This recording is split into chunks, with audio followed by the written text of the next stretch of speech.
예, 금요일 묵상의 시간입니다. 보냄을 받은 곳에서 고군분투하고 있는가, 태업을 벌이고 있는가.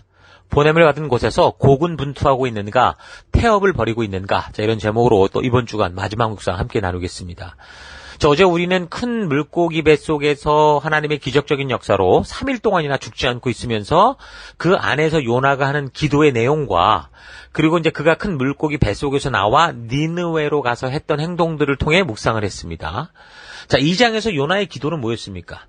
그런 극한 위기 속에서도 여전히 자기중심적인 기도가 많았는데 하나님께서 그래도 그가 이제 사명의 부르심으로 나아가겠습니다. 부르심 따라 가겠습니다라고 할 때 정말 하나님의 전적인 은혜와 니느웨의 그 수많은 영혼들을 사랑하는 하나님의 열심으로 전적인 하나님의 열심으로 그를 살려내는 것을 보면서 우리 또한 근본적으로 우리의 습관과 태도를 바르게 바꾸지 않으면 아무리 극한 상황이 다가와도 여전히 내 중심의 교만한 말들, 교만한 기도들만 하며 살 수 있다라는 거 잊지 말고 하나님의 말씀으로 세밀하게 나의 생각과 삶의 습관들을 좀 점검해서 바르고 온전한 하나님 나라 백성다운 이 삶의 가치로 우리의 근본을 좀 바꿀 수 있기를 바랍니다.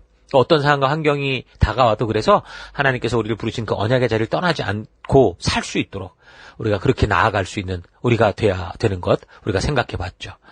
또 3장에서는 결국 이제 그렇게 사명의 자리로 간 요나가 하나님의 뜻을 따라 산다고 하면서도 여전히 태업을 대충 그렇게 태워버리면서 살아가는 식의 행동을 보면서 우리도 언제든지 그런 교만한 모습으로 현재 우리에게 주어진 삶의 현장에서 특히 교회 안에서 우리에게 맡기신 이 영혼들, 이 니느웨 백성과 같은 이 영혼들을 대할 때 그런 식으로 살아갈 수 있다. 그런 것도 생각해 봤습니다. 체면 차례식. 그저 하나님께 대충 마음에 찝찝하지 않을 정도만 행하는 그냥 몸만 담그고 있는 이런 모습들. 우리가 이래서는 안 된다고 우리가 분명히 나눴었죠. 오늘 이 시대 교회와 성도들에게 만연한 이런 아주 심각한 이 요나식의 이 태도는 정말 근본부터 바르게 고쳐가야 된다는 거 잊지 마십시오. 그래서 위기 때는 하나님이 말씀하신 그대로 살겠다고 각오를 하고 결단을 하지만 또 환경이 조금 나아지면 사람들은 누구나 그런 결심을 서서히 잊어버리고 교만해져서 정말 순종하며 말씀 근대로 나아가야 되는 그 순종에 그때 자꾸 또 핑계대고 변명을 하면서 결국에는 요나와 같은 인생이 반복될 수 있다는 거 우리가 잘 기억하면서 우리가 과연 그렇다면 어떻게 살아가야 되는가 좀 고민할 수 있기를 바랍니다. 그래서 이제 그런 이 엉뚱한 삶을 살아가는 또 요나의 모습을 우리가 계속 봐야 되는데 마지막 4장을 보면 요나가 회개하는 니느웨를 보는 이 마음이 하나님의 마음과 다르다는 걸 볼 수 있어요. 그러니까 요나가 그 회개하는 백성들을 보면서 뭐라고 하냐면 1절 요나가 매우 싫어하고 성냈다 그랬어요. 그러니까 요나는 뭐예요? 아직도 자기 자신의 감정과 느낌 외에는 하나님의 마음을 하나님의 진정한 의도를 모르고 있는 거죠. 자기가 어떤 상황에서 어떻게 구원함을 얻어서 여기까지 기적적으로 왔는지 이걸 기억하지 못하는 거예요. 자기가 절박할 때는 물고기 뱃속에서 그 창자 뜯어가면서 기도했던 그 절박함이 없어진 거예요. 그래서 계속해서 자기 중심을 떠나지 못하고 자기 생각대로 고집합니다. 심지어 하나님이 자기 생각대로 움직여야 그래야 하나님이 나 하나님답다 이렇게 할 정도로 행동을 하죠. 왜 그럴까요? 요나는 하나님의 진심, 그러니까 세상의 모든 한 생명이라도 사랑하는 하나님, 그들을 구원하시고자 하는 이 아버지의 마음을 알지 못하기 때문이죠. 하나님에 대해서는 알고 있어요. 그래서 하나님의 진실한 마음에 대해서는 여전히 무지한 그런 모습인 거예요. 하나님을 안다고 하면서 하나님의 진실한 의도, 그 뜻을 모른다는 게 뭐예요? 거듭나지 못했다는 거예요. 하나님을 알고 있고 하나님을 자신들의 아버지라 하는 이들에게 예수님께서 뭐라고 그러셨어요? 너희는 거듭나야 된다고 그랬어요. 바로 이 하나님의 진심을 모르고 하나님이라는 자신이 원하는 어떤 자기가 각색한 신만 알고 있었기 때문에 이런 얘기를 하는 거예요. 거듭남이 뭐예요? 하나님의 진정한 마음을 아는 거, 의도를 아는 거잖아요. 오랫동안 교회를 다니면 하나님에 대해 잘 안다고 스스로 생각하지만 정말 하나님의 그 진심을 잘 모르는 사람들이 너무 많더라는 거죠. 여러분, 그런 사람들은 거듭나야 됩니다. 우리가 종종 목사님들의 설교를 통해 거듭나야 된다는 얘기를 많이 듣는데 거듭난다라는 것은 뭔가 느낌이 뭐가 뜨거워지고 이런 걸 말하는 게 아니고요. 바로 하나님의 이 역사가 적혀있는 이 성경을 통해서 하나님의 진심을 바르게 알게 되고, 하나님이 이런 마음이셨구나라는 걸 알게 되는 그게 거듭남이에요. 그래서 더 이상 종교적 규율과 법칙을 가지고 말하지 않아도 스스로 하나님의 마음을 아니까 그 의도를 따라 주도적으로 행해가는 거, 그게 거듭남이라는 거죠. 요나서를 볼 때 하나님은 기독교인들만의 하나님이 아니라 이 땅의 창조주여 그가 창조하신 모든 생명을 사랑하셔서 그들을 책임지시고 이끌어주시는 하나님이다라는 걸 알 수 있습니다. 그런데 참 안타깝게도 오늘날 교회 성도들도 그렇고 지금 실존하고 있는 이스라엘 같은 경우도 보면 하나님을 자기들만의 하나님이라고 계속 착각하는 경우가 많아요. 하나님은 분명히 죽음에 빠져있던 영혼을 출애굽시켜서 신의 산에서 그들을 만나 약속하실 때 뭐라고 그랬어요? 니네가 잘나서 하는 게 아니야. 오히려 세상에서 너네가 너무 약하고 불쌍해서 구해낸 거고. 그래서 그런 먼지 같은 인생조차 하나님 얼마나 사랑하시는지 너희를 통해서 정말 이 열방에 이 하나님의 나라를 알게 하는 거룩한 제사장 나라로 내가 너희를 부를게. 너희들과 함께 할게 라고 하신 거죠.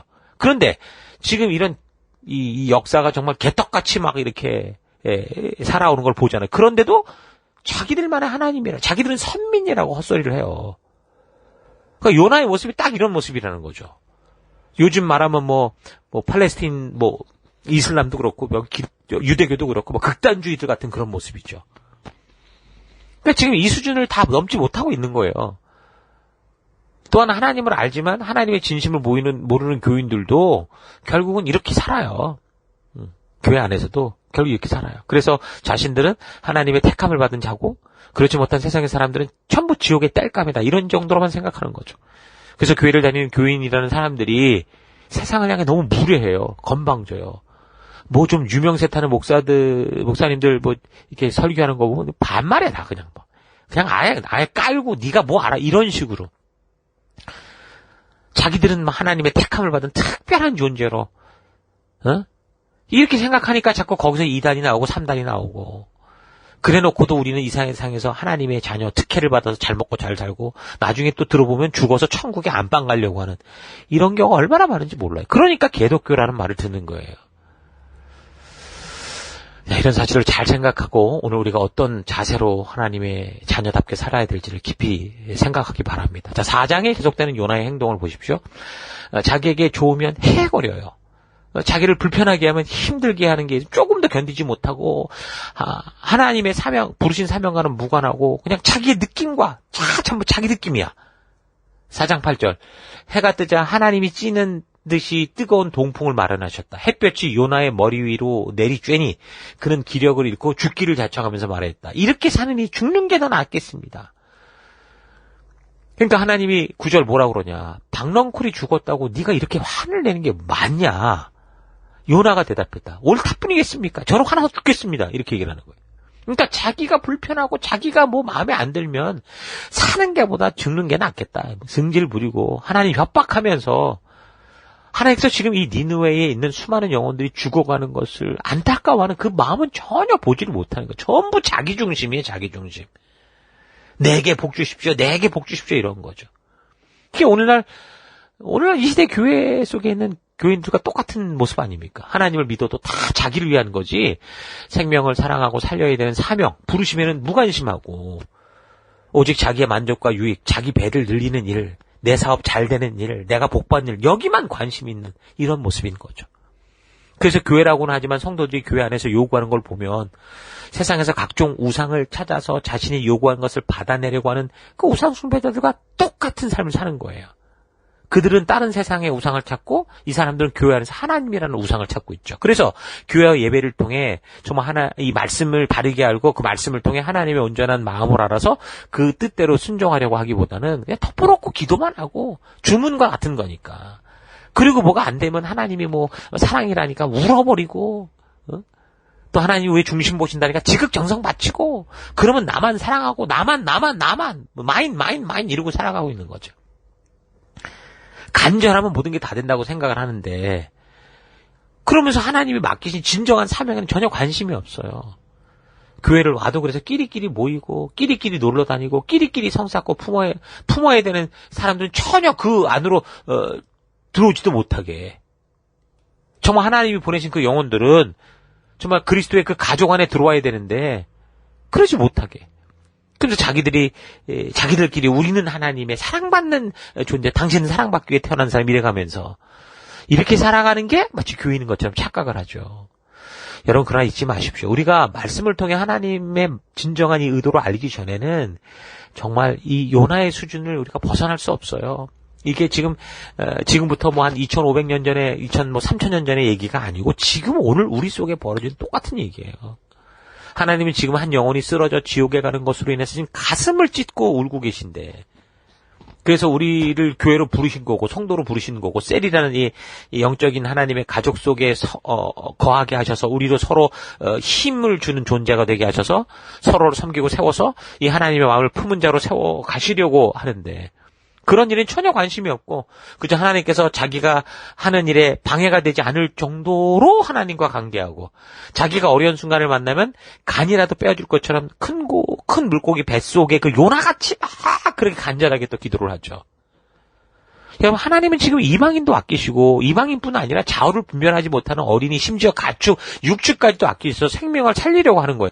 4장 10절 여호와께서 이르시되 네가 수고도 아니했고 재배도 아니했고 하룻밤에 났다가 하룻밤에 말라버린 이 박넝쿨을 아꼈거든. 하물며 이 큰 성읍 니느웨에는 좌우를 분별하지 못하는 자가 12만 명이요 가축도 많이 있나니 내가 어찌 아끼지 하겠느냐 하시니라. 그러니까 하나님은 지금 이방인을 지옥의 땔감으로 생각하는 분이 아니라고요. 너무도 안타까운 마음으로 죽어가는 나의 백성들, 나의 생명이라고 생각하시는 분이세요. 사망의 그늘에 앉아 죽어가는 이 백성들을 누가 가서 구할까 안타까워하시, 노심초사하시면서 주의 복음의 말씀을 듣지 못했기에 무엇이 참된 구원의 길인지를 알지 못해서 죽어가는 이 백성들 한 명 한 명을 부르시고자 하는 거죠. 그래서 우리를 세우신 거고, 누가 저들을 위해서 부르짖어 기도해주고 이런 나의 터지는 가슴을 알고 나를 위해 가서 그 사랑을 전하겠냐. 그러니까 그 전하는 바로 그 한 사람을 하나님이 찾으시는 거예요.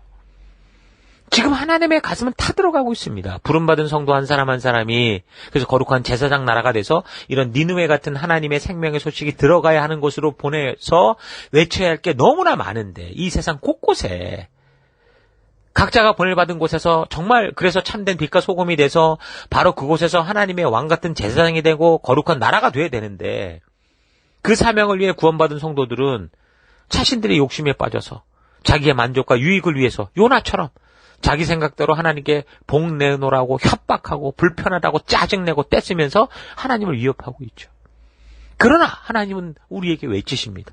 내가 어찌 이들을 아끼지 아니하겠느냐. 내가 어찌 이들을 무시할 수 있겠냐. 여러분, 이 요나서를 통해서 하나님께서 이렇게 우리에게 외치시는 이런 하나님의 마음을 우리가 만나기 바랍니다. 하나님의 진심을 만나십시다. 하나님은 믿지 않으면 무조건 죽이고 가차없이 심판하고 지옥으로 떨어뜨려버리는 그런 분이 아니세요. 우리가 상상할 수 없을 만큼 오랜 세월을 참아주시고 기다려주시고 설득하시고 당신을 희생해서라도 십자가에 나를 죽여서라도 한 생명을 축복의 길로 돌아오게 하시려는 분이시죠. 그러니까 성경에 나오는 모든 심판의 원인은 뭐라는 거예요? 한순간 말을 듣지 않아서 하나님이 화를 내는 그런 결과가 아니고 하나님의 오랜 참으심 끝에 나오는 결과라는 거죠. 하나님이 뭐 기다리다가 참지 못해서 칼을 들었다 이 말을 하는 게 아니라 하나님의 그런 안타까운 외침에도 불구하고 끝까지 자기 욕심대로 가는 길을 고집하다가 만난 죽음의 낭떠러지가 바로 심판이더라라는 거예요.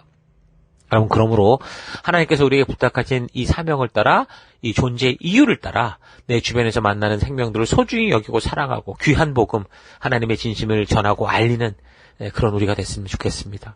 하나님 아버지의 마음 없이는 우리 이 사명을 감당할 수 없어요. 그래서 하나님 아버지의 마음 없이는 영혼을 사랑하고 긍휼히 여기는 이 사명이, 우리가 품어야 되는 이 사명, 이게 우리에게 힘이 돼야 되는데 짐이 되는 거예요. 종교의 짐이 되는 거죠. 그래서 오늘날 이 교회 속에 너무나 많은 사람들이 종교적 짐을 지고 그렇게 태업을 벌이며 살아가는 경우가 많습니다. 욕심에 빠져 죽어가는 이스라엘을 위해 선지자를 보내 외치면서도 온 세상에 급박한 위기에 빠진 한 영혼이라도 안타까워 보낼 사람을 찾으신 우리 하나님, 우리만이 아니라 저 어둠 속에 있는 영혼들을 향해 정말 그 빛을 비추시고자 하는 그 하나님의 귀한 이 마음을 우리 마음에 담기를 바랍니다. 그러니까 요나서는 이렇게 우리에게 정말 중요한 성도로서의 사명, 우리의 존재의 이유, 우리가 왜 열방의 거룩한 제사장 나라로 살아가야 되느냐라는 것을 말해주고 있다는 거 잊지 마시고, 요나서에 나오는 각 주제를 좀 깊이 생각하시면서 현재 자신을 잘 분별하고, 그래서 하나님이 찾고 보내시는 그 한 사람이 되기를 바랍니다.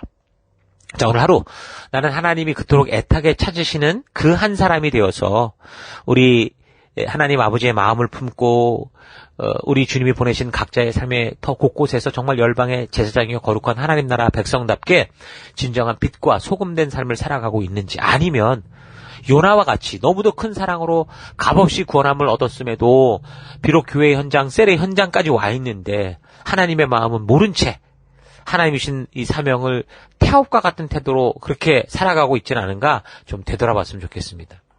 태업이 뭡니까? 표면적으로는 맡겨진 자리에 있는 거예요. 출근은 해요. 근데 그곳에서 감당해야 할 일은 대충 하거나 하지 않는 거죠. 그래서 자기에게 사명을 준 공동체의 능률을 막 저하시키고, 결국에는 그 공동체나 그 공동체의 주인에게 손해를 주는 행위, 그게 태업인 거죠. 오늘날 성도들이 바로 이런 식으로 교회 안에서 행동하는 경우가 너무나 많습니다. 성경의 역사 이야기 곳곳에서는 세상을 심판받아 마땅한 곳으로 말하지 않고 하나님의 사랑을 알고 죽음의 길에서 생명의 길로 돌아와야 될 사람들이 있는 곳으로 전제하고, 먼저 하나님의 부르심을 받고 하나님의 전적인 은혜로 구원함을 얻어 언약된 백성된 사람들의 살아가는 그 이야기를 하고 있는 거예요. 그들이 이 어둠 속에 어떻게 살아가야 되냐를 이야기하고 있죠. 그래서 시내산에서 하나님과 맺은 언약을 맺은 이 왕같은 제사장이요 거룩한 나라요 하나님이 소유된 백성이다 너희가. 그래서 보내를 받은 삶에 더 곳곳에 갔을 때 지금 어떤 마음을 가지고 우리가 살아가야 될까, 이런 경우는 저런 경우는 이런 역사적인 사건 속에서는 어떻게 이런 이야기를 하고 있는 게 성경의 이야기죠. 근데 성경의 대부분의 이야기는 어때요? 안타깝게도 성도들의 그런 사명자들의 태업과 관련된 이야기가 주를 이루고 있습니다.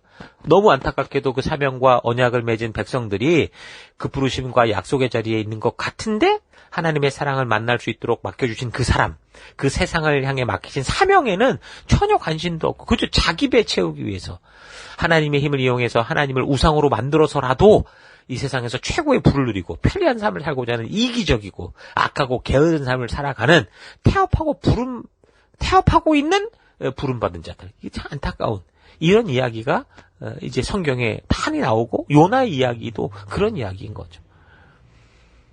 우리가 그래서 이 성경의 역사를 통해 이런 사실을 가감없이 만나면서 더 이상 이런 안타까운 역사가 계속 이어지지 않도록 나로부터 하나님이 기뻐하시고 찾으시는 그 한 사람이 돼서 참된 믿음의 길이 어떤 길인지를 열방에 알리는 그런 진정한 제사장 나라요 거룩한 하나님 나라 백성답게 살아가는 우리가 되기를 바랍니다.